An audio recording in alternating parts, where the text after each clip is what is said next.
Good morning, good afternoon to everybody on the call. We're just going to give a couple more minutes to allow people to join us, and then we'll get started here shortly.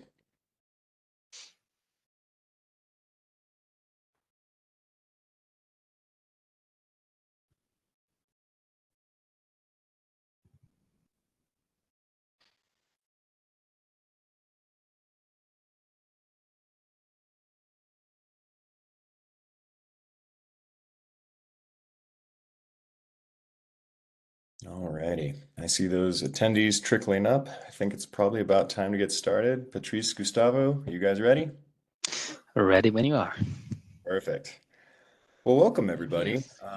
Good morning, good afternoon. Welcome from all around the world. My name is Kurt Peterson, and I am very pleased to host this webinar series focusing on using AI in manufacturing, and particularly grateful that we have a fantastic customer story with us today to really walk through the real impact of AI in manufacturing in a very concrete way. So just to introduce all of us here, my name is Kurt Peterson. I'm a sales engineer with Braincube. I've worked in some flavor of industrial automation for about a decade. I'm joined by my colleague Patrice, who is an account manager with our European team, and also Dr. Gustavo Cabral, head of the digital operations team at OFI. Before we get into the meat of today, I want to do a quick primer on Braincube. So Braincube is a global company that is focused in several different process areas and verticals.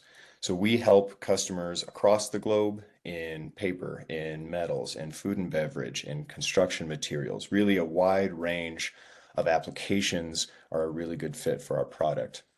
And one of the things that I'm pretty proud of is that we really focus on tangible returns from the tool itself. So we don't really want to engage in any kind of operation without seeing some significant returns. And it is really gratifying for me to see that we've been able to achieve that. On average, we save our customers about $5 million per site where Braincube is installed, and our retention is really extraordinary, I think, for a software company of this day and age. If we go to the next slide, I want to just give a little primer on the mission of Braincube. So Braincube is really there, we are an industrial software company that is built to provide a suite of tools for manufacturing companies to level up their own process improvement efforts. So we help in a number of different areas. We help these companies both visualize and identify the variation within their process, both good and bad. So we want to be able to identify what went right and what parameters went into these golden batches and these good runs, just as much as we want to be able to identify what is impacting the process negatively. We also help companies stabilize. So every manufacturing company that I've ever talked to wants to make the same part and the same widget delivered to the same customer day in, day out. But there's too much chaos in the world to do that effectively. We help companies achieve predictability by staying dynamic in the response to a chaotic world. And then lastly, but not least, and we'll talk about it a lot today in OFI's use case, we help companies optimize. So there are a number of very advanced analytical tools that you can apply to your process today that will help you identify key process parameters to achieve whatever optimization goal you set. These three process areas that Braincube touches work in tandem, and we interconnect between all of these to help improve at the end of the day.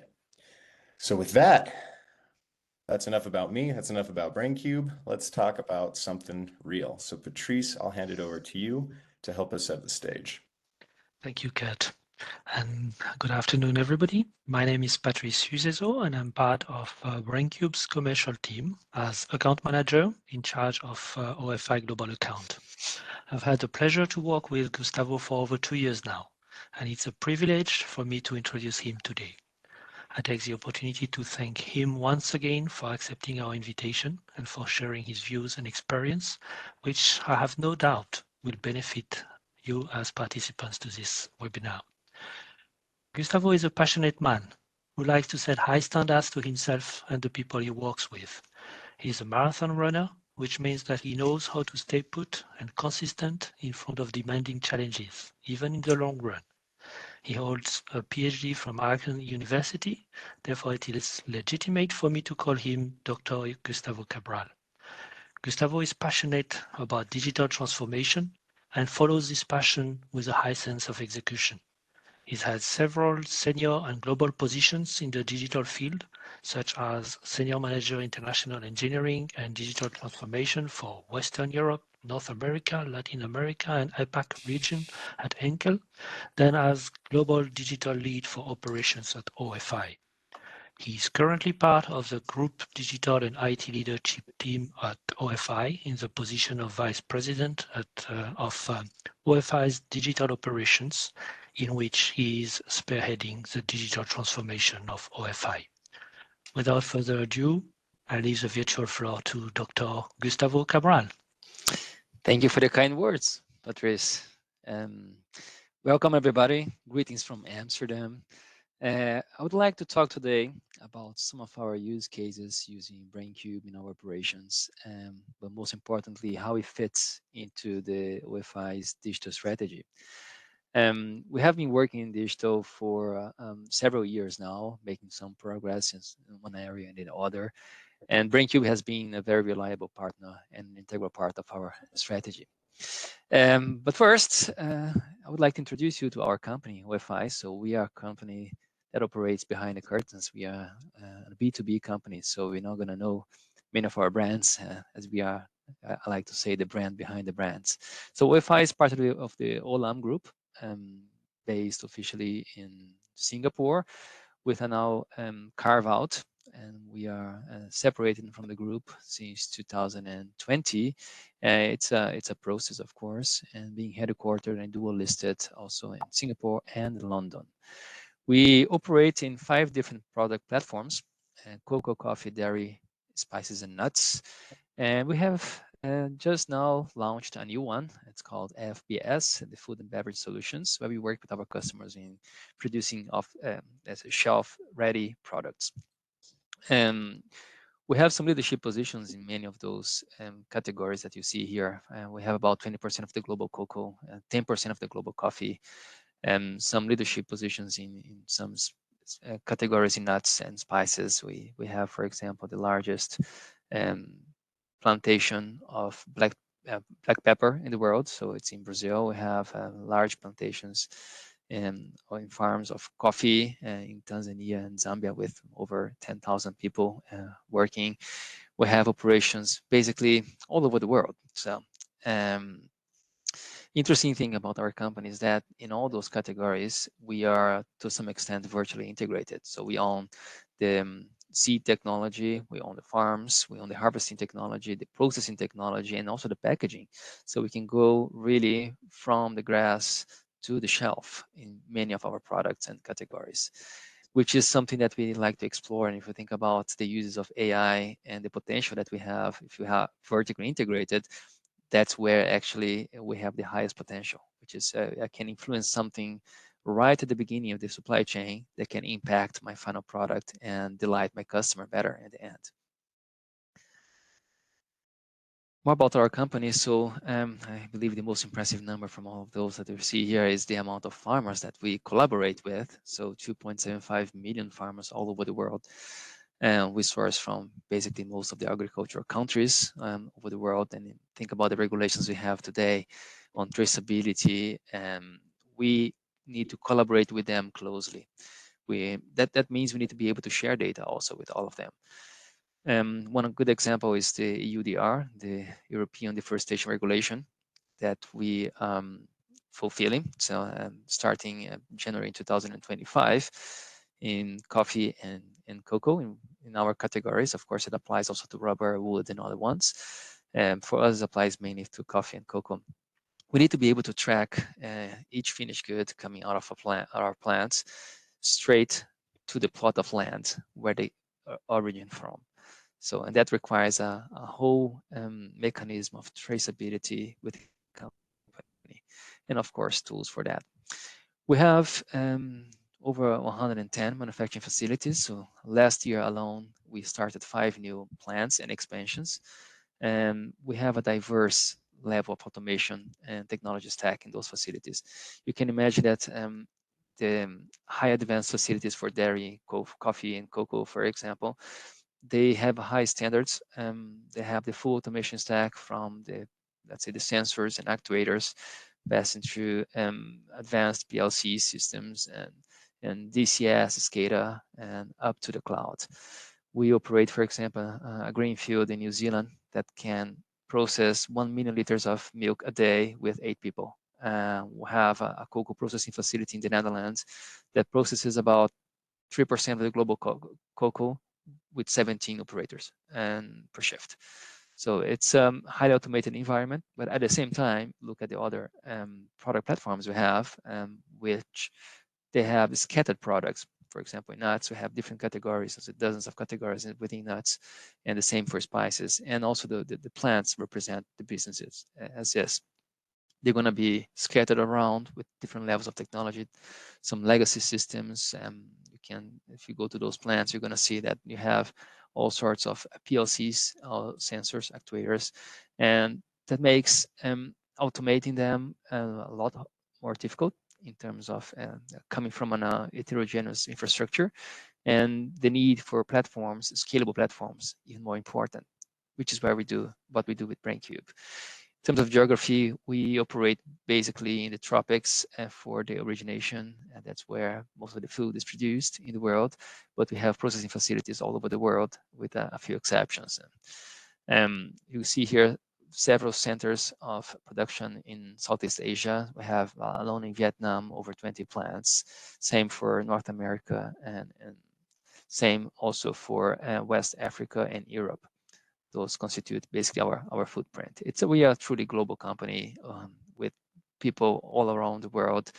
And if you think about solutions, what applies in one place not necessarily applies in other place in terms of culture. But when you talk about data, that is, it's universal, right? So it cannot be contested. And now the topic of today, what I want to talk about in our how Braincube fits in our strategy, starts actually how AI fits in our strategy, right? So, AI to start with is not a new term. So it started over 70 years ago. If you ever watched the movie The Imitation Game, that is the birth of AI, right? So in the 50s with Alan Turing. So why is everybody talking about AI now? As you all know, in November 2022, a small company called OpenAI launched a platform where you could just type in some text and it would search through all the library in the internet and give you a very reasonable answer to the questions you asked. And that gave to the final user finally the power to use AI. So AI became a very user-friendly tool and accessible tool. But that company, OpenAI, got acquired by Microsoft with huge investments in the background and becoming more and more powerful. And you see that in all news. If you think about it, a year ago, what we were, so people were starting to use it. Now it's much more mature, right? You see AI embedded in many applications. So in my daily life, I already use AI in the whole Microsoft suite. So with Copilot, as you all can. So now in WebEx, so if you see there's a text-to-speech function going on in the background here, that's not necessarily Gen AI in the background, but it is an AI tool running, right, for text recognition. And if you think about data, the applications you've seen in the market, that people can talk to a system with the data in the background and getting an answer to those questions, and getting dashboards, translating AI, translating your request into an AI code by using, for example, Codex, and the code generating the dashboards to answer those questions. That's super impressive. So where we are today with AI and the progress we've made in a few months, right? If you look at the hype cycle for emerging technologies from Gartner, this is from last year, end of last year. See, AI is on the top. So generative AI is on the top.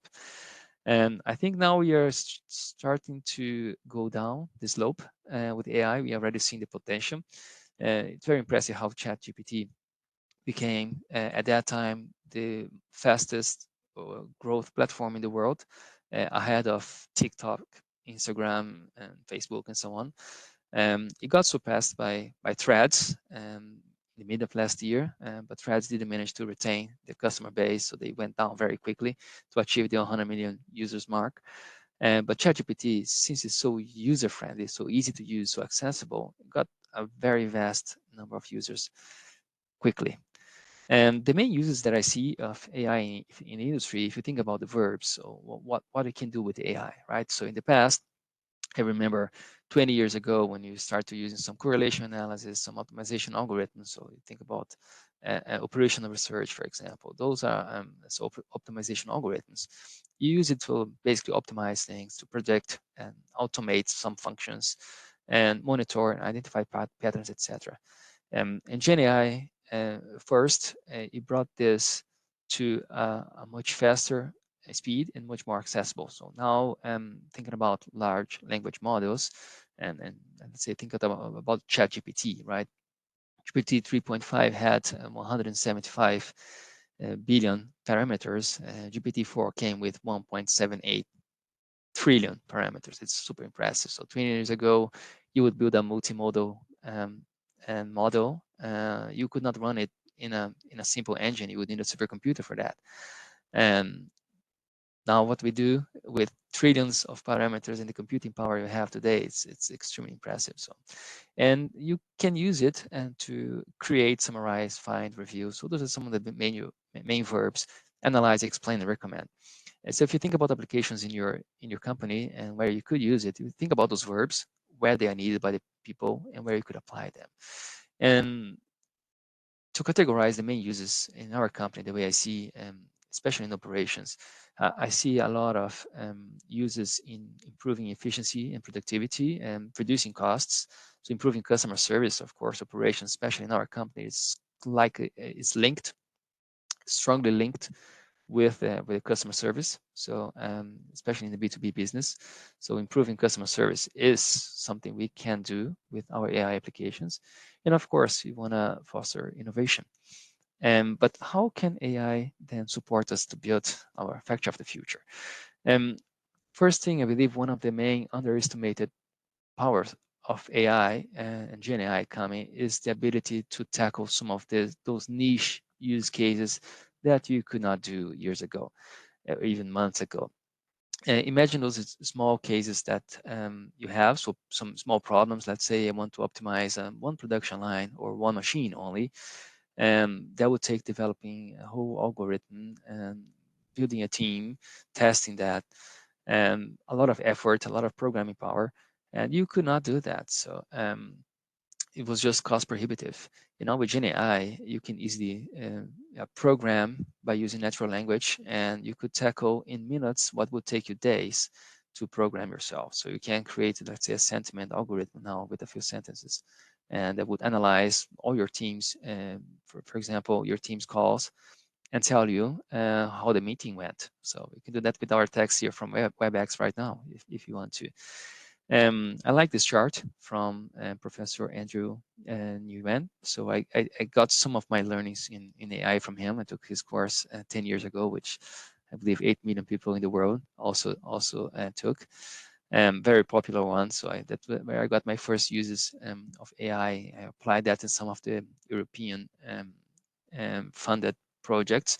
And if I think what I did 10 years ago and what I could do today, so probably I could do it 10 times faster, at least. About factory of the future, what does it mean for us? So this is the basic framework. It's easy to understand where we're going to. So there are 3 steps. So the factory of the future is basically walking up those steps. So the first one is understanding what's going on, what's happening, right? Building the map. So this is the map. This is where we are in the map. Second one is building the algorithms to predict, so where we can go, so understand the data and predict what's going to happen in the future. And imagine an analogy of a map. So it's basically you build here the navigation system that can show you directions from A to B. And the third one is how to act autonomously. So that's basically how to automate. So we can create an autopilot. So we don't need to interact. You need to hold the steering wheel in this case. And this applies very very closely to Braincube's business model, right? There are three platforms: the digital platform, the intelligent platform, and the autonomous platform. So they tackle each one of those three steps here. Why are the AI projects for us so strategic? So we have done in our history of digital operations several different initiatives. So you can imagine everything from um, um, sensors for predictive maintenance, MES, manufacturing execution systems, so order maintenance modules, quality modules, LIMS, and so on. Most of those systems are enablers, so they're means to an end. And of course, we need to take people at the shop floor by the hand and show them how to use the tools and how to enable them to do more with those tools. But those platforms, they are purely an enabler for a vast number of use cases. So MES, for example, it tackles more than 100 use cases. And with that, it gets diluted. So it's very broad. It goes across the whole plant, the whole operations, everybody in the plant. And because of being diluted, it's very difficult to claim the results in those projects and get adoption as well. I see a very high potential of getting people to walk those stairs, getting the plants to walk those stairs one by one, by having targeted projects and providing them the tools and the platforms where they can answer those questions. Because who has the questions are the experts. So your process experts, your automation engineers, they're going to be the ones asking the right questions, and you're going to need tools to answer those questions. So the first thing that I see is, if you think about the chart of desirability, viability, and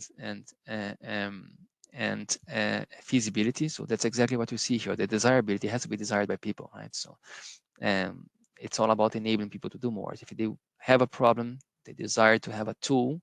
So that's the first thing you need to fulfill to be successful. Second one is the feasibility, right? You need to have the right infrastructure. You need to be able to connect the data, so to start with. And third, of course, the viability. You need to have a business case, so you need to be able to provide impact. Otherwise, it's going to be very hard to get enough sponsorship to proceed with the projects. How we tackle those projects with Braincube, we have a very structured framework. So first we frame the problem. So it's in general a very targeted problem. We look in general in food. We're in the food business, right? We look to improve quality. Quality and food safety are the most important things after, of course, our safety and health. And normally we frame a problem around quality. It could be a new improvement, improvement in one of the quality parameters. And I'm going to talk about two of them here, for example. And normally when you tackle quality, you improve all the rest. You improve your right first time. You also improve your yield, you improve your throughput, you reduce your energy consumption, you improve your sustainability KPIs as well. And walking those stairs here, first things, of course, you need to connect. And once you connect to get the data, so you can connect to all different systems using a platform. So we connect mostly to the SCADA or PLCs and to the lab data, which comes separately, so from different systems. And second step is then to design and build the digital twin in the application that's going to be useful, targeted. It's a tool for the shop floor for the operators. And the third one is the control. So in general, we go up to the second step in those stairs. So we go to providing recommendations to the operators. We haven't done this step to go autonomously yet, but that's something that we have in mind for the future. We have done it with Braincube in several different applications. You see here some of them in coffee and freeze drying process and spray drying extraction. We've done it in cocoa deodorizing process, and we also done it in spices in the drying in one of the major plants we have.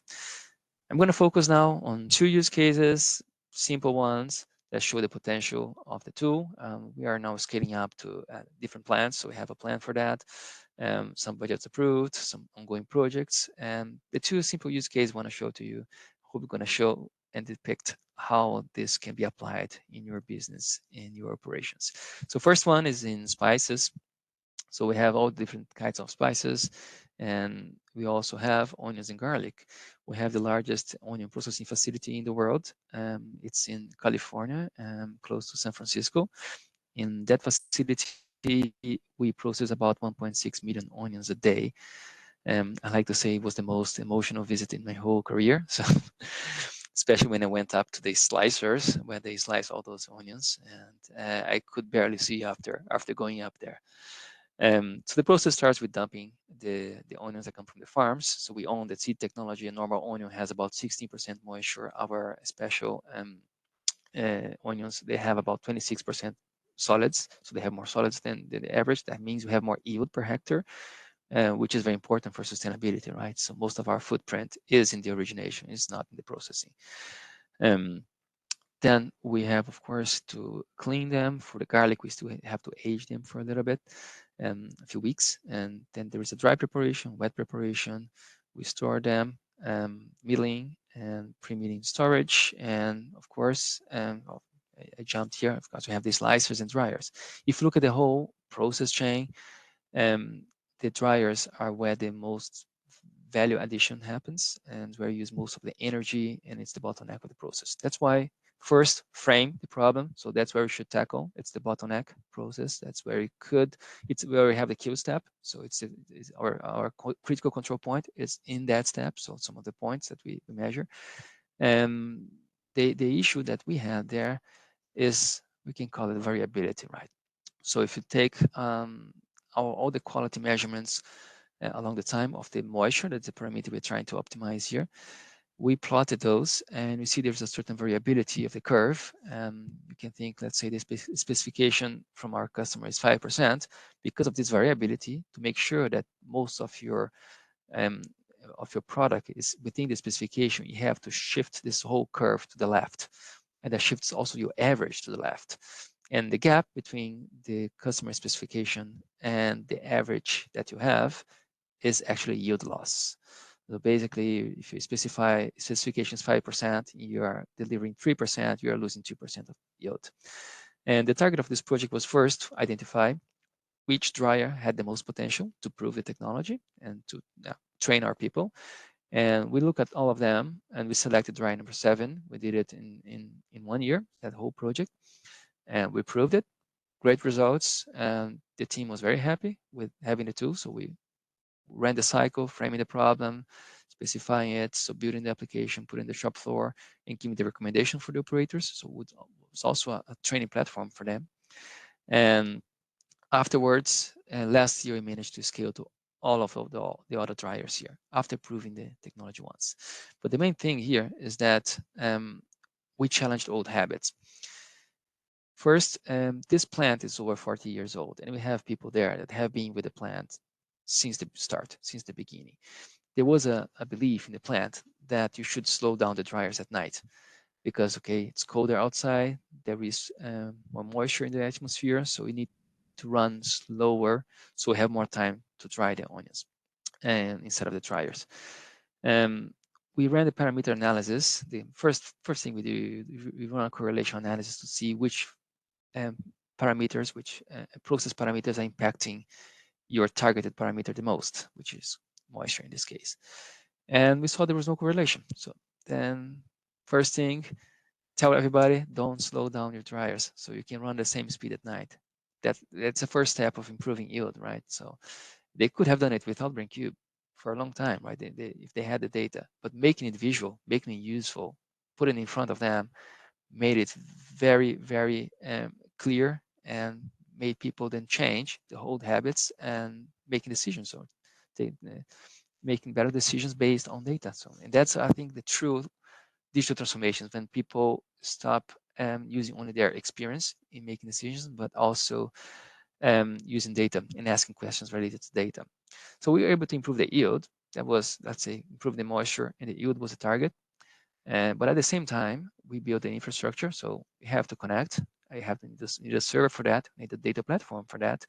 You created transparency and visibility so people could see what was going on in production. And we develop our people. It's a seasonal business. So of course, we're going to have some turnover, and I need to train new people every now and then. And having a platform for that, it's crucial. Second use case I want to show, and this is a very interesting one. It's in cocoa.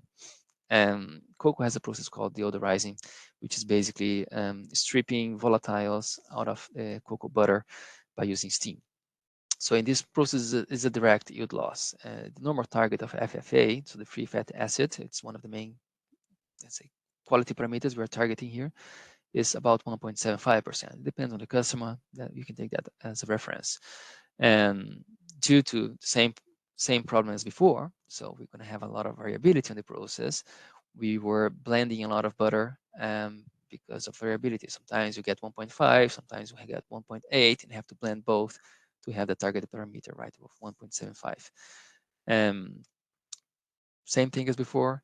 Let's first define the problem, frame the problem. It's FFA we're going to improve. There are some key parameters we can control and in the deodorizer itself. And the target is just to narrow down this Gauss curve here and move it to the right, close as possible to your target parameter. And with that objective in mind, we went with Braincube. So we used Braincube expertise in building the model. We got our process experts to work together with Braincube. And here I have to say thank you to one of our experts in Indonesia for this project. His name is GK Lee Gaungkai. So I hope he's online and listen to this now. He's been a key resource in this project. He has also worked in scaling this up to another plant already. We achieved great results. We proved the technology. So first thing you can see, same as before, we target one parameter, but we can cascade it down to several others. So first one was the improvement directly in the FFA content. When we did this project, the cocoa prices were 5 times lower than what they are today. So there was a huge increase in the cocoa commodity prices in the last year. And imagine if here we're talking about months of payback, and today we might be talking about weeks. So it's a direct impactful project for the business that can, you cannot claim those savings anywhere else other than this project, right? We increased the throughput. We eliminated some of the BCI. That's another quality parameter that was, let's say, not the target, but improved with this. It's the Bulla crystallization index. It tells you how the chocolate is going to melt in your mouth later on. And we improved the use of utilities as well, so the vacuum, steam.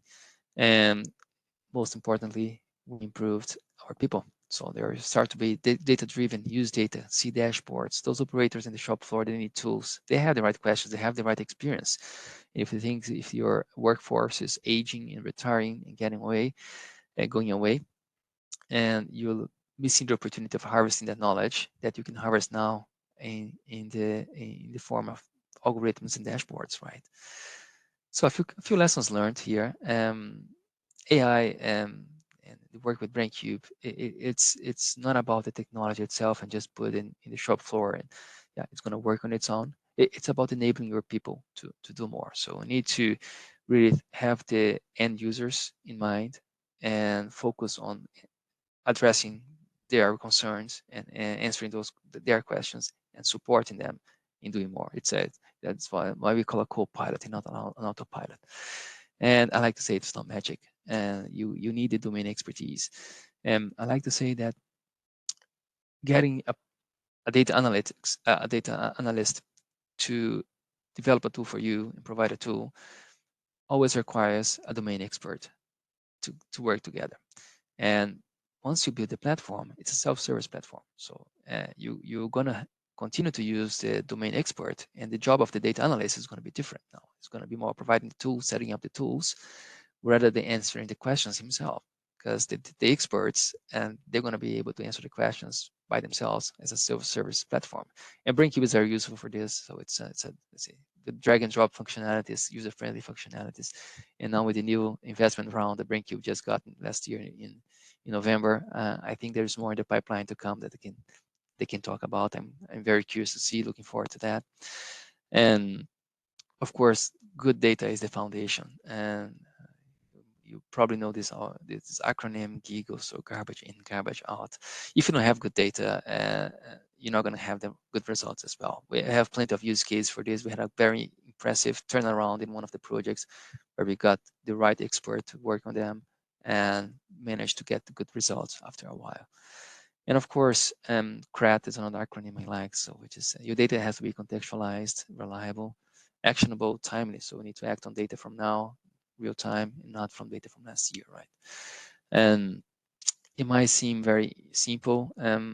to put this in place, but you need to have to work on standards, especially on data standards, and having scalable platforms like Braincube is key to be able to enable those standards and scale them to your whole operations.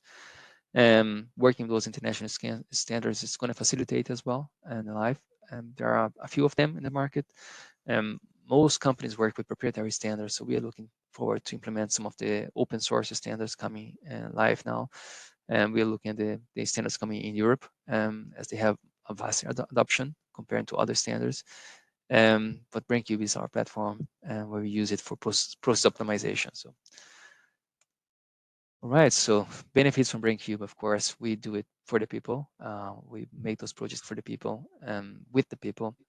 So we address the engineers, operators, plant managers, everybody on the shop floor, and of course, corporate team as well, and providing some impactful results in short time. So the projects we perform with Braincube, we target to accomplish them in a period of 6 to 12 months.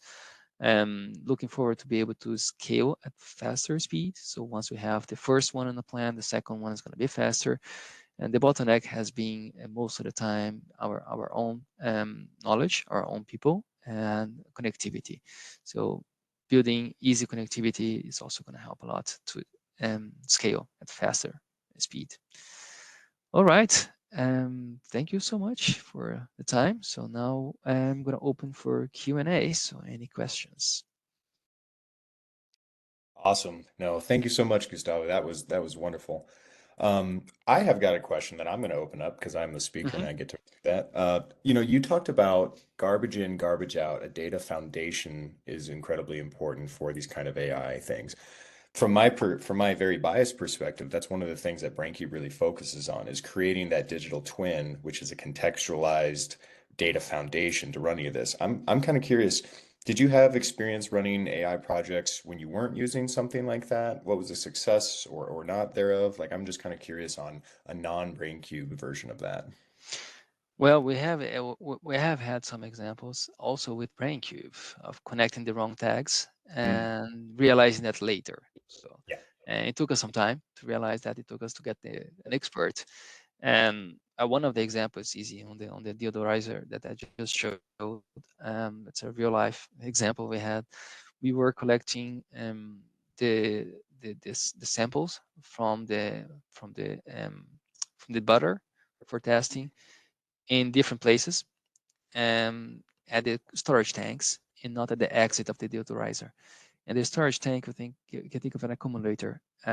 It's the integral of the FFA content and output of the deodorizer over time. It's not the real time value. That was how the quality was being measured, and that was their procedure. So because what is shipped to the customer is what is in the storage tank, right? It's not what's coming out of the deodorizer. That's why they were measuring it there. We had them to go and change how quality measures the FFA content of the butter to include also what's coming exactly out of the deodorizer. Mhm. And of course, I'm sitting in Amsterdam. This project was done in APAC, and we had to get someone with boots on the ground, an expert, checking the data until, oh, that's why you're getting the very wrong parameters recommended. That's why the operators are not accepting those recommendations. It's because you're getting the wrong quality parameters in the model. And for me, it was a learning, and very, very interesting project. We managed to have a turnaround, huge yield improvement in that project. So that would give us a really competitive edge on the cocoa butter commodity trading. So No, that's super interesting. So basically the data told you where the data was not good, and that had to be corrected first with some sort of sure, process input before doing it. Yep, correct, that makes total correct. sense. Question from the chat. What was the quality compliance before the Braincube implementation?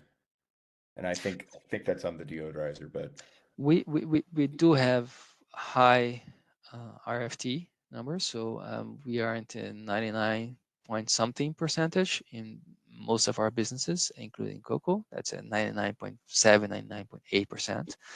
99.8%. But to achieve that, there's a lot of blending, a lot of holding of the butter, and double handling of the same product, right? Which doesn't count on the RFD calculation because okay, you have a holding tank, you just put it there, and what counts is what you measure after you blend it. And it was good before, but at what cost? So you were overstripping the FFA from the butter, and at the same time, on overstripping, we were holding it longer. So there are some losses there that we couldn't even account for. And after, of course, if you manage to target right and get the right FFA out of the simple batch, you're going to have a much higher quality compliance afterwards. And here we're talking about, let's say, 0.54% improvement on the overall, and not only on the let's say FFA improvement, the marginal improvement, the overall improvement, yield improvement of the process. Awesome. Thank you for that. Another question came up. What frequency are you pulling the data from? Do you aggregate on a 5 to 10 minute basis? That's a very good question. So normally, if you take the Nyquist principle, you need to measure twice the frequency of the process you're observing, right? So if you have a sinus curve, you need to have at least twice the period of it, of your sampling rate, to be able to identify any changes in that sinus curve. Same principle applies here. We have both batch processes and continuous processes. So far, we have used Braincube in continuous processes. The sampling rate we're using is the same one that we get from the lab.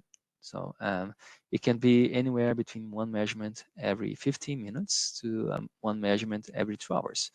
And that's enough for us to feed the algorithm. And this is enough to go to the second step in those stairs. Now, if you want to go to the autonomous one, you need to significantly increase that frequency. You might run into issues with latency depending on your network, on how your infrastructure is set up. And then I would recommend analyzing each process and going at the right frequency.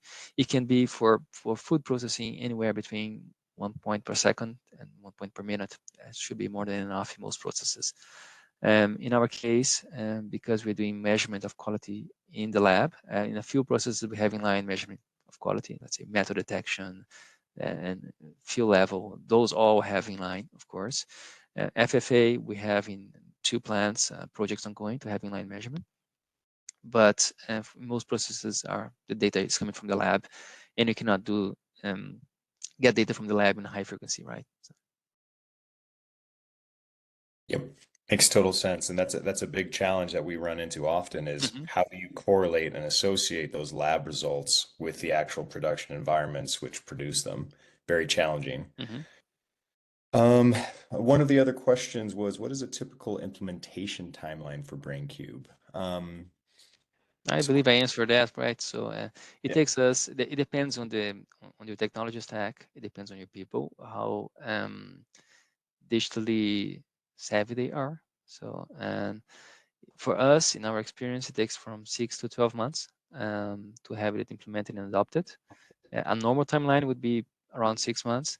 And I believe with the second project and scaling up, having the right people, which is something we are doing right now. You're building a team for this. So we have a few people there in that team as well. I believe we can do it in 3 to 4 months. So that's the end game. And if you manage to have already a plant historian with the data collecting data for some time, we are looking at the shorter timeline as well, which is required for scalability, right? Agreed. And I would say just based off of my experience outside of OFI, that 6 to 12 months is pretty typical for initial. There's connectivity that needs to be done there. There's validation, and then the adoption piece is important too. So yeah, 100%. And then the last one I think that we'll have time for, did you gateway to send the data into Braincube? And I'll let you answer that, Gustavo. I know that's an answer with a question with lots of possible answers. Of course. No, of course, IP protection, cybersecurity is on top of our agenda. We had some discussions about this on how to anonymize the data. That is possible. You can send the data anonymous. You can, let's say, normalize all your data in a 0 to 1 range and call the parameters A, B, C, D, so no one else can interpret them. In my experience, if you look at the name of the tags we have, the control systems, no one can make sense of them if they're not a process engineer. So they're going to have complex names. And for us, we have a contracts in place, of course, and we are trusting the SaaS application from Braincube, with the complying with the European regulations for cybersecurity and data privacy. So. Awesome. Well, I think that's all we have time for. Gustavo, I want to just say another thank you. Great presentation, wonderful insights. Thank you to all of our viewers today. Hopefully you got something out of this, and look forward to all the further conversations that could come from today. Thank you, Patrice. Thank you to all the support staff. Thank you, Gustavo. Same here. Thank you so much. Have a great day, everybody. You as well. Thank you. Bye. Bye-bye.